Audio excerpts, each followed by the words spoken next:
Good morning, Rabbi. Morning, Joe. And it's a cold but beautiful day outside. And as we are in the city of Washington, I note on the news that another major protest march is walking through the downtown area, closing off some of the streets and involving public servants in all kinds of crowd control and other things. And it always makes me wonder about protests, about marches. They produce some very memorable moments, such as Dr. King's speech on the Lincoln Memorial steps. And at times we can point to them and say, look at all the people who believe this. But what is it about protests? Are they effective? Does the Torah have anything to say about them? Absolutely, Joe. And it's kind of a fascinating topic about the efficacy of protests, protesting, and marchings, etc.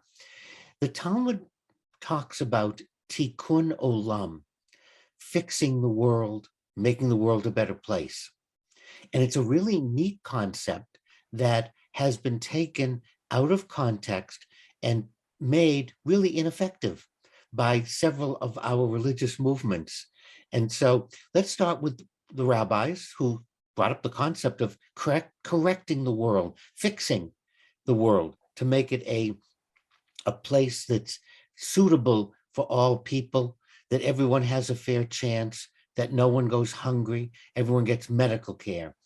The rabbi said the tikkun olam begins with you. Just remember, a journey of 1,000 miles begins with where you are. And we often misquote that and change it. And that's what they said about tikkun olam. It begins with you. What are you doing in your personal life to correct? Are you polite? Are you supporting whatever institutions, organizations you believe in that'll make the world better for everyone, not for a select group of people and not for you? It's not about being selfish.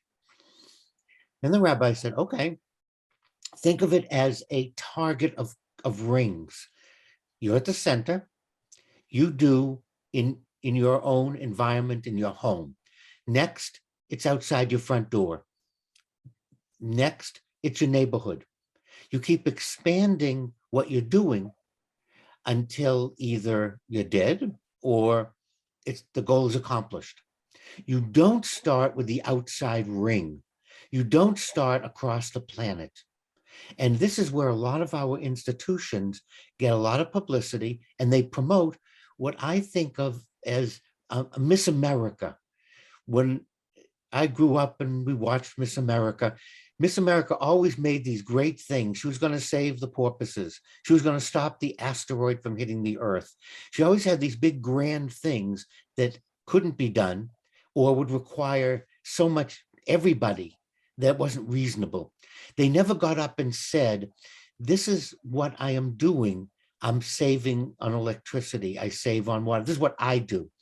Then I joined with my neighbors and we're working on a local stream. You never hear that. You always want to correct something distant or far away. And that's not what tikkun olam means. That's not the idea of how you do things. And the tools you would use are whatever tools are available. So Greta Thunberg, the 16-year-old activist for environment. I mean, she's only 16, and I'm sure there's very few pollutants or plastic waste coming out of her house. I'd love to be her dad and have to go to the grocery store. But she's sort of jumped straight from her home to the outer ring, addressing the United Nations. Right. Is that acceptable? It's certainly acceptable, but nothing has happened. In fact, if you look at all the figures, all pollution's up. When we were sequestered during the height of the pandemic, pollution dropped, the skies cleared, water cleared. But now that we're getting back in, it's higher than it ever was. It didn't change anything. And it makes for a nice moment, and people can rally or quote her. However, there's been no change. Absolutely none. In fact, we're going in the other direction.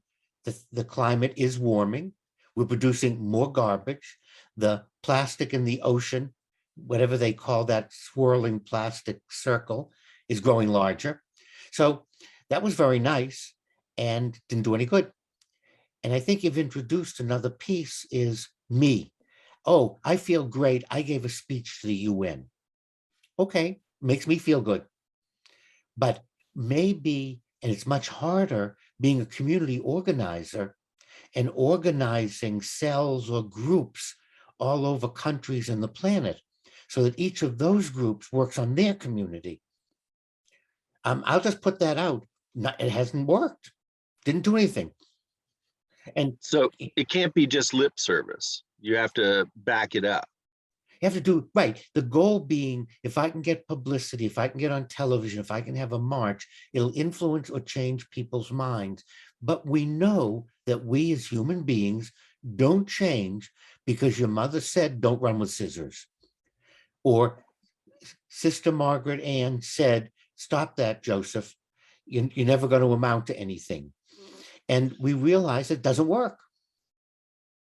So is it true? Is it pointless? Is our protests just show voting opportunities that don't really provide any real change? Yeah, I think it makes the people, it makes us as individuals feel good that we did something. But the first step would be to look at whatever it is we're protesting or arguing with and see, okay, how do we change this? Do we change it by running for public office? I don't like what the school board's doing, run for the school board. And not that there aren't problems, there are, but you have to get support, you have to raise money, you have to get a constituency. And that's not fun. It's much more fun to protest, to march, to burn garments of clothing, or throw things at soldiers coming home from Vietnam. There's all kinds of things that seem to be satisfying to the ego. However, when we look back at history, it didn't change. It didn't change it because people didn't join in doing what was necessary to make the change. And therein lies the rub. Well, one thing that I don't want to change, Rabbi, is the times we talk together. Your wisdom, as always, is refreshing, enlightening, and motivating. So I'm going to go out there and make a change in something right now. And I'm going to keep an eye on you, Joe, and make sure you do change.